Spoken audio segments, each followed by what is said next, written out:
Promotion বাদ দিয়ে demotion চাই, সত্যিই চাই। আজ একটা কথা শেয়ার করছি আপনাদের সাথে। স্কুল আসার সময় আশা দিদিমণি ফোন করলো। আজ হচ্ছে 30শে জুন, পালস পোলিও গেছে 28শে জুন, আর 29-30 দুদিন ডোর টু ডোর ভিজিট করতে হয়। কে পোলিও খেয়েছে কে খায়নি চকে করে লিখতে হয়। সে চকে লেখারও বহুত ফিরিস্তি। সে একটা টিম নাম্বার থাকবে, আমাদের টিম নাম্বার 56B, তারপরে ঘরের নাম্বার দিতে হয়, তারপরে পোলিও খেলে P, না খেলে X, তারপরে নিচে ডেটটা দিতে হয়, তারপর অ্যারো দিতে হয় যে আমরা কোন দিকে ভিজিটে যাচ্ছি, সেই দিকে একটা তীর চিহ্ন। তো আমাকে আশা দিদিমণি বলল যে দিদিমণি আজ একটু সকাল সকাল কাজগুলো বাগিয়ে নিন, আপনি তাকে রান্নাবান্না করে নিন, ঠিক 10টা 10:30 নাগাদ বেরোবো। আমি বললাম কাজ কী কাজ বাগাবো? বলছে বাড়ির রান্নাবান্না। বললাম বাড়ির রান্নাবান্না বাগাবো না স্কুলে রান্নাবান্না বাগাবো? স্কুলেও তো হেল্পার নেই। তো বিষয়টা হচ্ছে এই যে ডিউটিগুলো, এই চকে লেখা, আমাদের হেল্পারগুলো কেউ 4 পাস কেউ 5 পাস ঢুকে আছে, এই চকে লেখালেখিগুলো তো তারা পারে। সমস্ত কাজ শুধু ICDS ওয়ার্কারদের দিয়ে এত কাজ। আমরা জানেন তো হাজব্যান্ড ছেলের কাছে দোষী হয়ে গেছি। ছেলে ভাবছে মা একটু সময় দেবে, হাজব্যান্ড ভাবছে নিজের ওয়াইফ একটু সময় দেবে। সময় আর হয়ে উঠছে না আমাদের, সময় হয়ে উঠছে না। চুলোই যাক, যেটা আমাদের মুখ্য কাজ, যেটা থেকে আমরা সাম্মানিক ভাতাটুকু পাচ্ছি, যে প্রতিদিন স্কুলে রান্নাটি চলাতে হবে।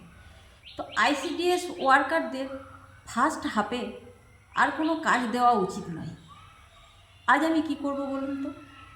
এই যে স্কুলে এসেছি, স্কুলের রান্না এই দেখুন স্কুলেই আছে আমি বসে।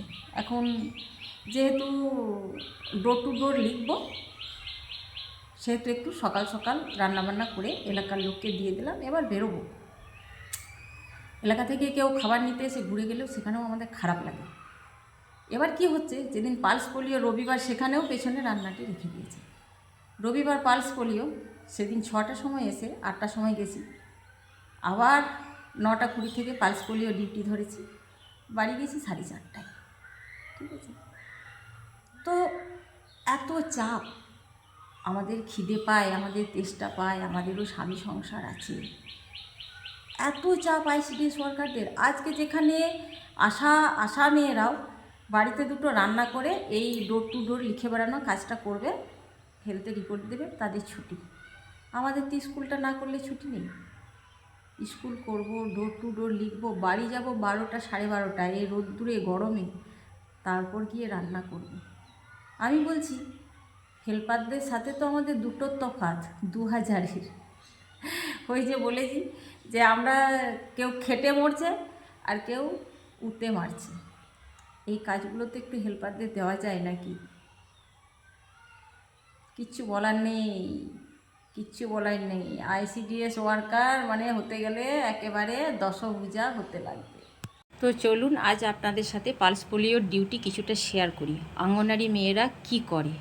তো এই 56/B, তারপর বাড়ির নাম্বার 110টি আজ বাড়ি ভিজিট আছে, এটা হচ্ছে 91 নাম্বার বাড়ি। তারপর লিখতে হবে যে পালস পোলিও খেয়েছে তো P, না খেয়েছে তো X, তারপর ডেট, তারপর দিতে হবে একটা অ্যারো চিহ্ন। আচ্ছা বলুন তো, যে কোন দিকে আমরা ভিজিটে গেছি সেটা যেন ভিজিটে আসে, তারা বুঝতে পারে। এই যে 110টি বাড়ি ভিজিট করতে হবে আমাদের, আর প্রতিটা বাড়িতে 1 পাতা করে লেখা, আর এই জুন মাসের রোদ্দুরে এই এই মানে সিদ্ধান্তগুলো কারা নেয়? তারা যারা নেয়, যে অফিসাররা রয়েছে, তারা AC রুমে বসে থাকে ট্যাঙ্ক দুলিয়ে, আর ওই কী বলবো চেয়ারে দুলতে থাকে।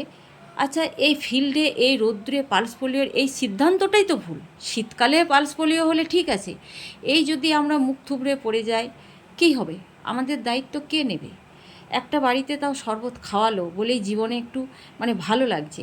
তো ICDS মেয়েদেরও বাঁচতে ইচ্ছে করে, এতটা চাপ না দিয়ে বাঁচতে দিন।